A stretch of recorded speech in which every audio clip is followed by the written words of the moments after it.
Akiaria mathiko-inĩ itũra-inĩ rĩa Red Hill Limuru, ũrĩa ũrarĩ mũnini wa President Rigathĩ Gachagua nĩ athiĩte na mbere kũũmĩrĩria Akenya makĩria a gĩtarũ gĩa gatagatĩ na kũmoria mathiĩ na mbere na gũkira nginya ihinda rĩa kwaria rĩgakinya. Nyimbo tu na kunyama kuri ũkaũndũ we mukire ki na gũthikarie waigua andũ aigua nĩ ũkũhiũkĩrwo ũkaina rwĩmbo wacoka ũgeka atĩa. Kũringana na Gachagua augĩte kuma hagũrwo rĩu arĩ na mahinda maiganu ma gũcerera arata na gũtereta nao. And I say probably what has happened to us in leaving office, at least the positive thing is that now we have enough time for friends like Nganga. You know anything happens has a bad side and a good side. We have a lot of time for friends, and friends are important, let me tell you. Friends are very, very important, and there are not many genuine ones. Wakipita tano wewe uko na bahati. Ũrĩa warĩ gavana wa Nairobi Mike Mbuvi Sonko akiũmĩrĩria Gachagua gũkũ akĩhoka igoti nĩ rĩgatua cira ũrĩa ũrĩ mbere yake na kĩhoto. Hapa wacha waogope. Sisi hatucha kukataa. Nilikuwa deputy president of the Republic of Kenya.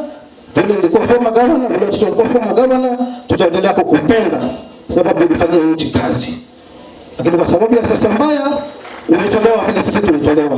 We feel you former deputy president. Liwe liwalo mwenye kuja kutaka kuelekelea makosa awekelee. Tupa nje bado utaenda Supreme Court. Hiyo miaka ingine 5. 2027 nitakupata hapo. Wewe utakuwa kwa bado tusidanganywe na mtu yote. Hamwe na angĩ megwĩkinyĩtie mathiko-inĩ maya nĩ gavana a tene ya Kiambu ũrĩa nĩ Ferdinand Waititũ na William Kabogo, mũmbunge wa tene wa Dagoretti Dennis Wawerũ, mũnini wa gavana wa Nyeri David Kĩnanĩrĩ, kũrĩa atongoria aya momĩrĩirie bamĩrĩ ya Lucy Wambui Ng'ang'a ũrĩa ũrakuire moko-inĩ ma arigitani a ũthaka thibitarĩ-inĩ ũmwe Nairobi. Mahakama imekataa kuwapatia order. Hospitali itaendelea kufungwa. Na isitoshe tulikuwa kwa DCI jana because hii criminal offense, criminal negligence. Hamwezi cause kifo cha mama ya mtu kina Brian hawana mama. When you market your establishments in a nice way, because they are very trusting, more often than not they are likely to believe you, and then you end up in a facility that is not licensed, that is not professional, and then we end up with the situation we are in today.